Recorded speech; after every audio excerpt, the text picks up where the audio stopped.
हनुमान जी ने कहीं किसी से झगड़ा झंझट नहीं किया, हाथ जोड़कर छोटे बनकर, और छोटे बनकर ही बड़े काम किए जा सकते। अगर बड़े बनकर आप बड़े काम करने की कोशिश करोगे, 20-20, 30-30 साल पुरानी कोई घटना, उस कहानी को निकालकर छपवा देंगे अखबार में, आपका चरित्र हनन कर देंगे, एकदम मुश्किल कर देंगे। इसलिए हमेशा तृणादपि सुनी चेन तरोदपि सहिष्णु, चैतन्य महाप्रभु की घोषणा, तृणादपि सुनी चेन, घास की तरह, तिनके की तरह आप चलते हैं, बूट पहनकर घास पर पैर जोर से रखते, घास दब जाती है, विरोध नहीं करती। जब पैर हटा के आप आगे बढ़ जाते, घास वही खड़ी हो जाती है। तो तृणादपि सुनी चेन तरोदपि सहिष्णुना, अमानी न मान देन कीर्तनिया सदा हरि। जो समाज के छोटे लोग हैं उनको प्यार दुलार जो देगा और भगवत नाम का कीर्तन सुमिरन करेगा, भगवान उसके ऊपर आंसू गिराते हैं, करुणा के आंसू गिराते हैं। ऐसा भी कोई महापुरुष है? चूँकि भगवान श्री राम और भगवान श्री कृष्ण ने बहुत छोटे समाज के गए बीते लोगों को हृदय से लगाया था। भगवान श्री राम ने बानरों को कपि चंचल सबही विधिहीना, बंदर जैसा लोभी लालची कोई प्राणी होता ही नहीं है। वैसे तो मरे बच्चे को भी बंदरिया छाती से लगाए घूमती है, लेकिन आप कुछ खाने को चीज डालिए और बच्चे ने भी उठा लिया तो उसके मुंह में से निकाल लेती है। आपने बंदर कभी देखे होंगे, बच्चे के मुंह में से निकाल लेते। इतना लोभी, इतना लालची, इतना कामी बंदर भगवान से जुड़ गया, वो भी वंदनीय हो गए।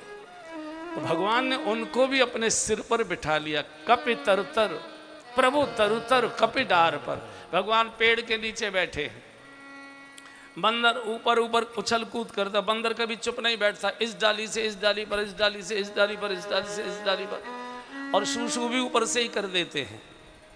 भगवान नीचे बैठे हैं। लक्ष्मण जी कहते प्रभु कहाँ आपने इनको सिर चढ़ाया, इनको अकल नहीं है, आप नीचे बैठे ही ऊपर कूद रहे हैं। बोले कोई बात नहीं, छोटा बच्चा तो दादाजी के कंधे पर ही खेला करता है।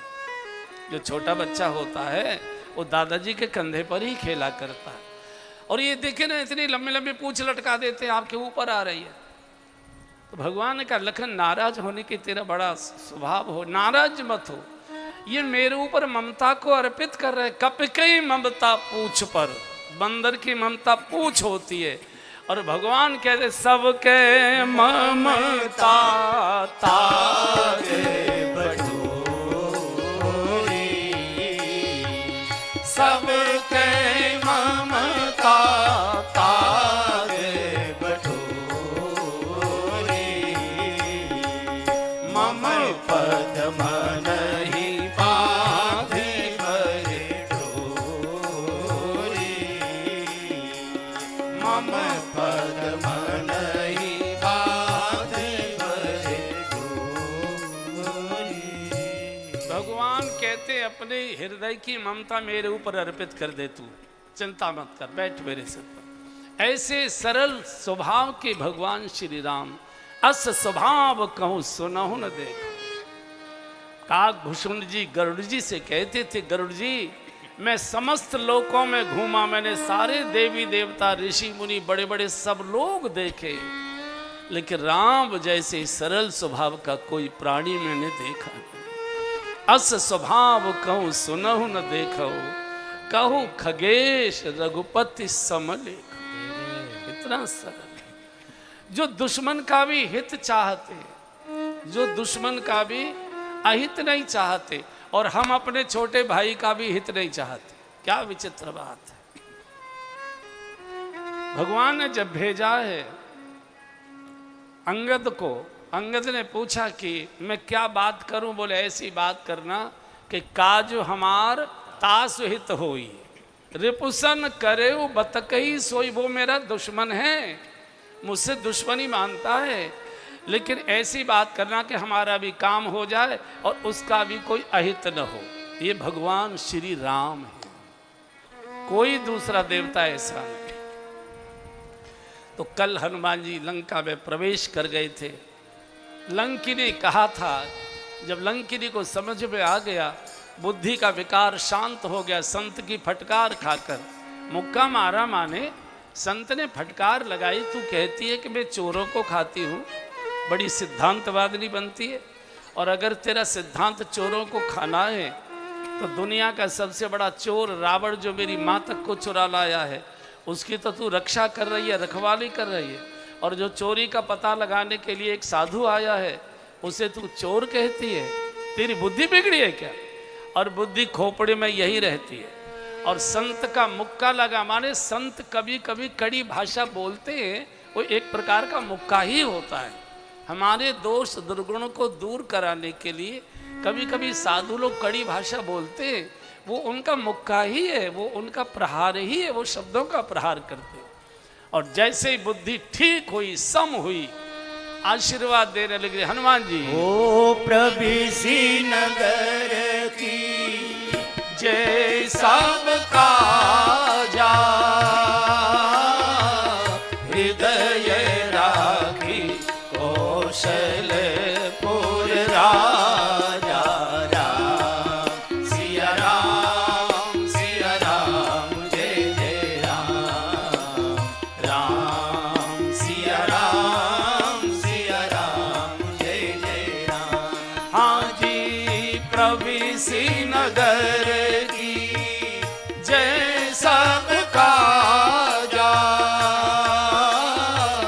हृदय राखी कौशलपुर राजा।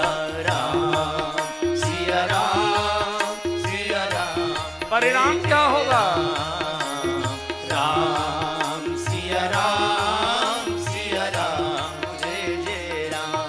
हाँ जी करल सुधारी को करही मिठाई, गोपद सिंधु अनल शीतलाई। राम सिया राम, सिया राम, जय जय राम।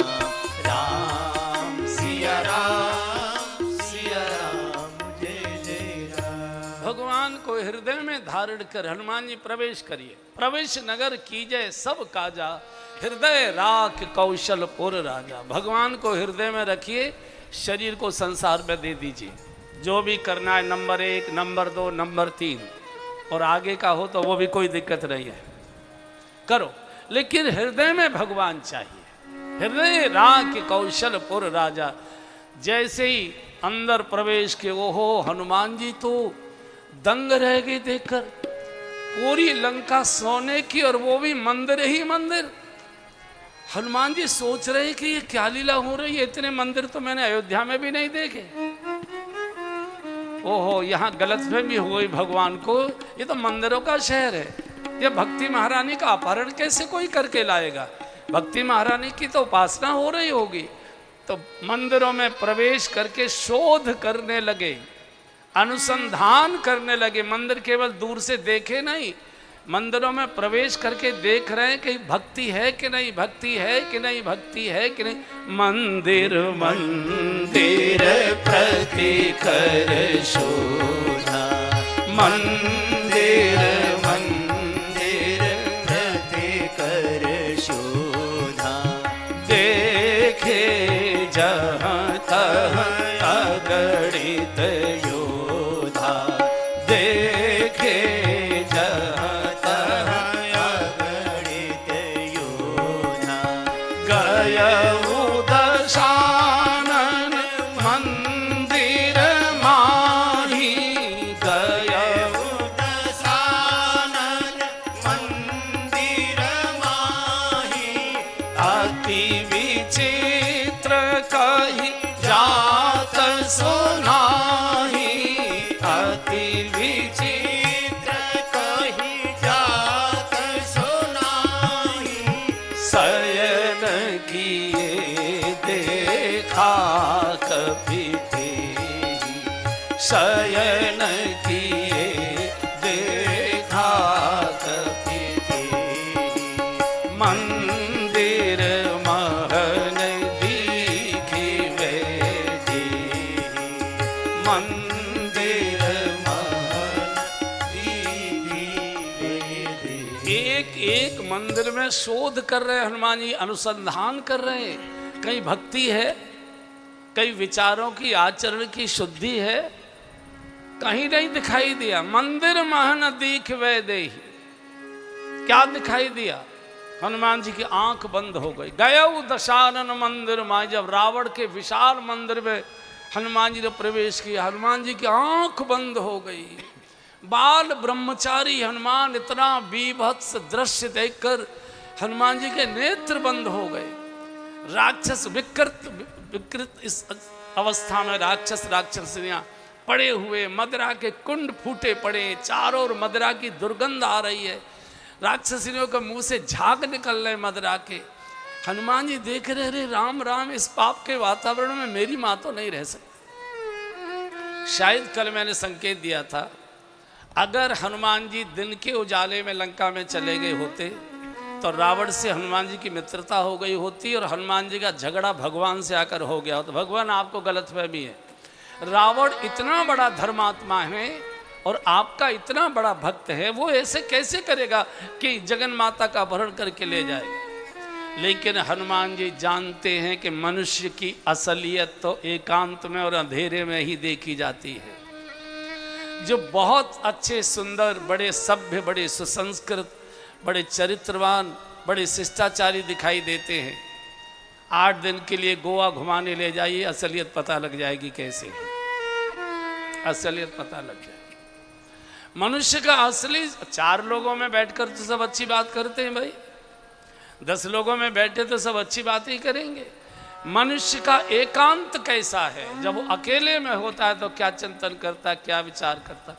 व्यक्ति को अंधेरे में देखो, समाज के उजाले में मत देखो, अकेले में घुमाने ले जाइए, फिर उसका खान देखिए, पान देखिए, आचरण देखिए, व्यवहार देखिए, दिनचर्या देखिए, उसका जीवन देखिए, आपको लगेगा अरे मैं किस राक्षस के साथ रहता था मित्रवत। तो वही हनुमान जी के साथ। चूंकि दिन में रावण भजन करता था, दिन में रावण पूजा करता था, वेदों का पाठ करता था, ब्रह्मा जी स्वयं ब्रह्मलोक से आकर रावण को वेदों का पारायण कराते थे, पाठ सुनाते थे। वेद पढ़े विद शंभु सभीत, पूजावन रावण के घर आवे। हम तो शंकर जी की पत्थर की प्रतिमा को ही, शिवलिंग को ही जल वगैरह चढ़ाते हैं। कैलाश से प्रतिदिन शंकर जी आकर इसके आंगन में बैठकर आसन पर अपना अभिषेक कराते थे।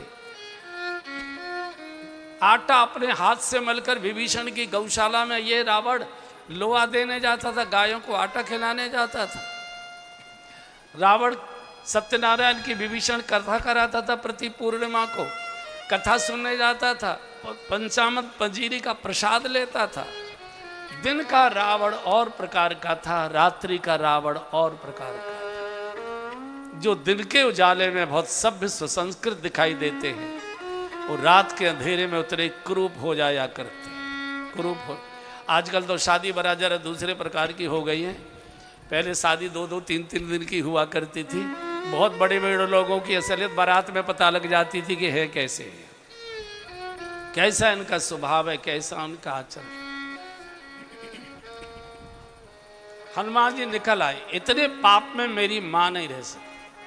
और जैसे ही रावण के मंदिर से बाहर निकले तो भवन एक पुनि दिखे सुहावा, भवन एक पुनि दिखे सुहावा, हरि मंदिर तह भिन्न बनावा, हरि मंदिर तह भिन्न बनावा, लंका चरणी करनी वासा, लंका चरणी करनी वासा, यहाँ कहाँ सज्जन कर वासा, यहाँ कहाँ सज्जन कर वासा, मन मह तर्क करे कभी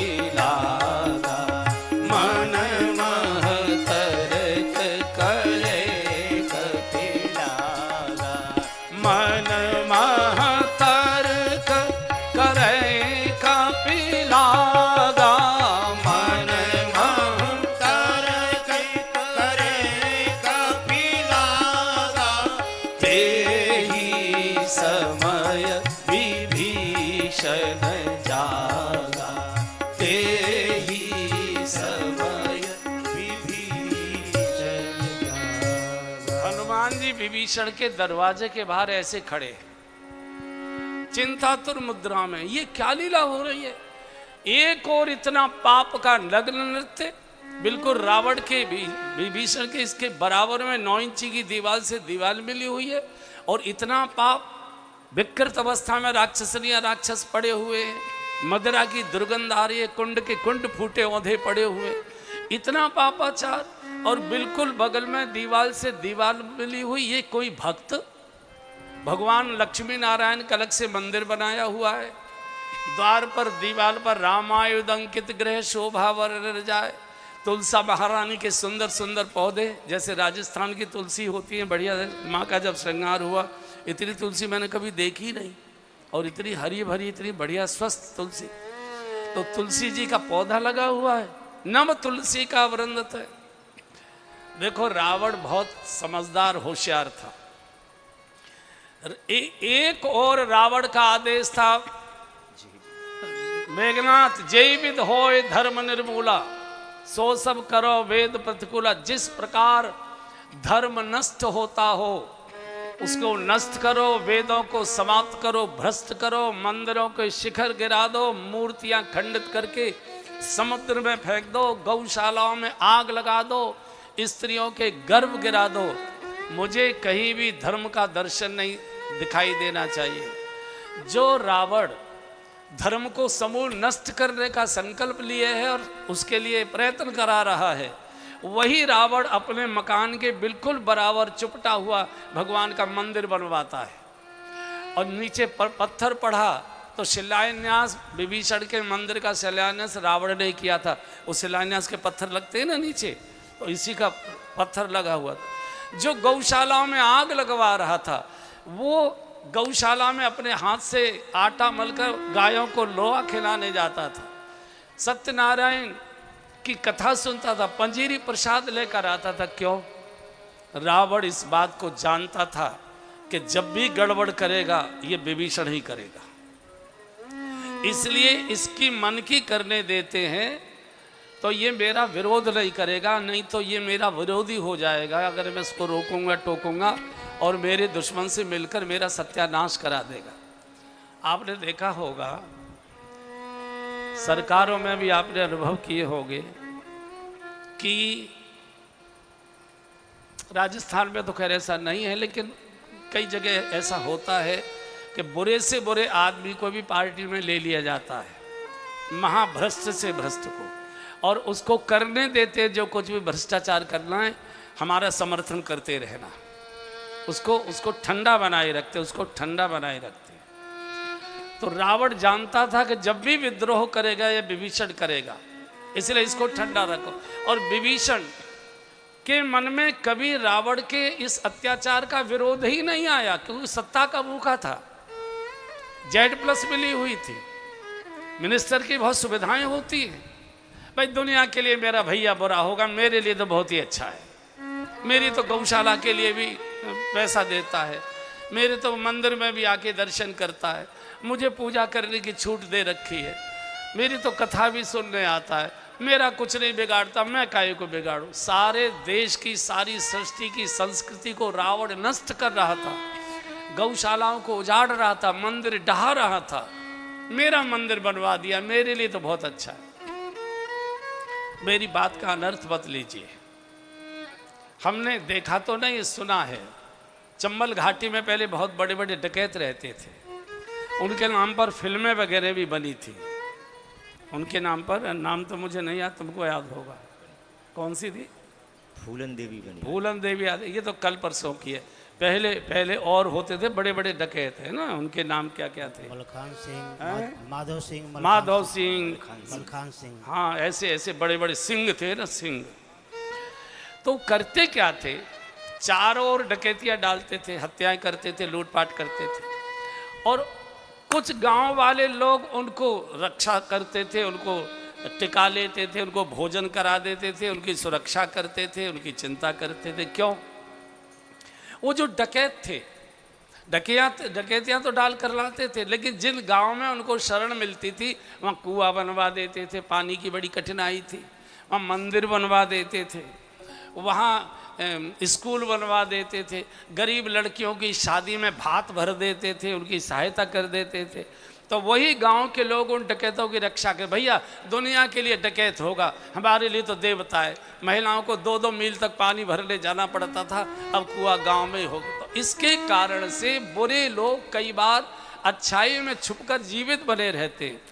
जब अच्छे लोगों को उसकी असलियत पता लगती है, जब उसके ऊपर कुछ न कुछ घटना होते, तब उसका विरोध करते हैं। तो ये विभीषण उसी प्रकार का था। होगा दुनिया के लिए बड़ा मंदिर, तो मेरा तो मंदिर उसने शिलान्यास भी किया, उद्घाटन भी उसी ने किया। मेरी तो गौशालाओं को वो सहायता भी सरकार की देता रहता है, मेरे यहाँ तो आकर कथा भी सुनता है, मैं नहीं कुछ करूँगा। इस आवरण में रावण जैसा अनाचारी, अत्याचारी, दुराचारी, महाभ्रष्ट, निकृष्ट वो जीवित बना रहा। ये तो तब असलियत पता लगेगी विभीषण को, जब भरी सभा में विभीषण को रावण लात मारेगा। और ये सत्य है, जब तक जीव को पापी की लात नहीं लगती तब तक उसे संत की बात नहीं लगती, और जब तक संत की बात नहीं लगती तब तक भगवंत की याद नहीं लगती। अगर यही विभीषण, अभी आगे प्रसंग सुनेंगे आप, हनुमान जी की बात मानकर अगर भगवान की शरण में जाता तो आज तक विभीषण के नाम का जो कलंक लगा है, घर का भेदी डंक क्या है लंका ढावे, वो कलंक नहीं लगता कभी। आया तो सही भगवान की शरण में, लात खाकर आता है, साधु की बात मान कर नहीं जाता। तो हनुमान जी देख रहे थे कि ये तो रामायुध अंकित ग्रह, भगवान लक्ष्मी नारायण का मंदिर, गौशाला। सोच इतने में तो ते ही समय विभीषण जागा, के ही समय ते ही समय। और बंधु और बहनों, ये सिद्धांत पकड़ लीजिए, जब तक हमारे जीवन के द्वार पर, घर के द्वार की बात नहीं कह रहा हूँ, घर के तो ड्राइंग रूम में भी आके साधु टिकते हैं, उससे कोई परिवर्तन नहीं होता। हमारे जीवन के द्वार पर किसी संत का आगमन हो जाए, हमारे जीवन में किसी संत का प्रवेश हो जाए, हमारे जीवन में किसी संत का आसन लग जाए, हमारे जीवन में कोई संत आकर बैठ जाए, तब आचरण बदलता है, तब आचरण बदलता है। बाहर के संतों से तो प्रणाम करने से कुछ नहीं होगा, लेकिन हमारे जीवन के आचरण और व्यवहार में कोई संत विराजमान है। आपने कई लोगों को देखा होगा, उन पर इतना अच्छा कैसे बोल, उन महात्मा जी की बड़ी कृपा थी, वो बहुत यहाँ आकर टिकते थे, उनसे ये बहुत गहराई से जुड़े हुए थे। तो संत हमारे जीवन में जब तक प्रवेश नहीं करता तब तक जीवन सोया रहता है। हनुमान जी द्वार पर खड़े हैं, सोच रहे हैं, तो क्या हुआ, जैसे ही विभीषण जागा, क्या बोला, इसकी पत्नी का नाम सरना था। अरे सरना, चाय तैयार हो गई कि नहीं, देखो अखबार आया कि नहीं, ये नहीं बोला। क्या बोला, राम राम ते ही सुमिरन कीना, राम राम ते ही सुमिरन कीना, हृदय हर्षि कपि सजन चीना, हृदय हर्षि कपि सजन चीना। श्री राम जय जय राम का कीर्तन करने लगा। उठते ही हनुमान जी समझ गए कोई सज्जन है, ऐसन हट कर यूं पहचानी, साधुत होई न कार जहानी। ऐसे व्यक्ति से तो जबरदस्ती जान पहचान करूँगा। और जागृति का यही लक्षण है बंधुओं, जब हमारी जिह्वा हरिनाम लेने लग जाए, जब हमारा मन भगवान का भजन करने लग जाए, जब भगवान की याद आने लग जाए, भगवान के पास बैठने की प्यास जग जाए, भगवान के पास से उठने का मन न करे, तब समझना चाहिए कि हमारे जीवन में जागृति आ गई। अन्यथा सब सो रहे हैं, मोह निशा सब सोवनि हारा, मोह निशा सब सोवनि हारा, देखिए सपन अनेक प्रकारा, देखिए सपन अनेक प्रकारा। जब भजन करने की इच्छा जग जाए, करो मत करो, इच्छा ही जग गई। किसी चीज की अगर इच्छा मन में आ जाती है तो एक न एक दिन पूरी भी हो जाती है वो, क्योंकि आदमी का चिंतन उसी पर लगा रहता है। तो हनुमान जी ने देखा जब इसने राम राम का कीर्तन किया कि एक और इतना बड़ा पाप, और ये साधु। हनुमान जी ने द्वार खटखटाया, विभीषण जागा हुआ था, द्वार खोला। और हमारे जीवन के द्वार को कोई संत ही खोलता है, संसारी तो सुला, अरे यार बुढ़ापा खाई के लिए, क्योंकि ये खाओ पियो मौज करो, भजन भजन ये तो बुढ़ापे के काम है। और बुढ़ापे में भजन नहीं होता, केवल कराहना होता और कुछ नहीं होता है। केवल कराहट होती है और कुछ नहीं होता है। भजन जवानी में ही किया जाता है, वो बुढ़ापे में काम आता है। कोई सोचे कि जवानी तो संसार को लगा दो और बुढ़ापे में भजन कर लेंगे, इतने रोग लग जाएंगे कि कुछ भी नहीं कर पाओगे, हरि तो भूल जाओगे, हाय हाय शुरू हो जाएगी। इसलिए हमेशा जब याद आ जाए, जहाँ से शुभ की शुरुआत वहीं से कर दीजिए, हर समय बोलो कृष्ण गोविंद गोपाल गाते चलो, कृष्ण गोविंद गोपाल गाते चलो, मन के रथ को सुमार लगाते चलो, मन के रथ को सुमार लगाते चलो, कृष्ण गोविंद गोपाल गाते चलो, कृष्ण गोविंद गोपाल गाते चलो, देखना इंद्रियों के न घोड़े भगे, देखना इंद्रियों के न घोड़े भगे, इनको संयम के हरदम ही कोड़े लगे, इनको संयम के हरदम ही कोड़े लगे, मन के रथ को सुमारग लगाते चलो, मन के रथ को सुमारग लगाते चलो, कृष्ण गोविंद गोपाल गाते चलो, कृष्ण गोविंद और क्या करें? गोपाल गाते चलो, काम करते रहो, नाम जपते रहो, काम करते रहो, नाम जपते रहो, काम करते रहो, नाम जपते रहो, काम करते रहो, नाम जपते रहो, पाप की वासनाओं से बचते रहो, पाप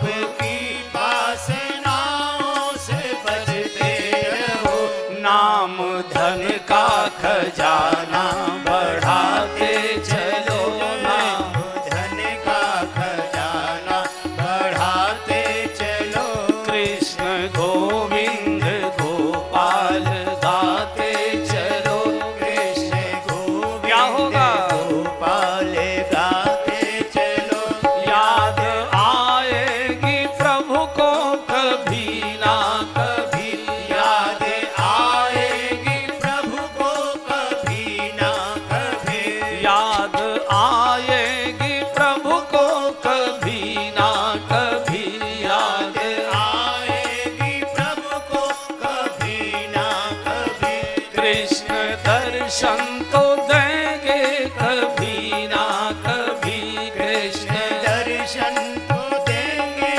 कभी ना कभी, ऐसा विश्वास मन में जमाते चलो, ऐसा विश्वास मन में जमाते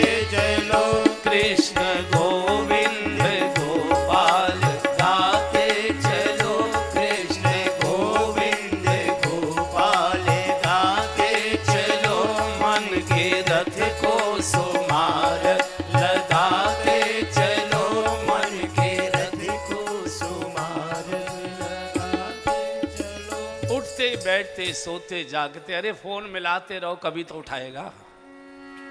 कितना ही एंगेज पर जाएगा, कभी न कभी तो चिढ़ के भी दोबारा मिला देगा उधर से, भाई क्या बात है, बहुत देर से तुम फोन मिला रहे थे, क्या बात है। कभी वो सुनता है, वो सुनता है, लेकिन वो सुवक्कड़ बहुत है।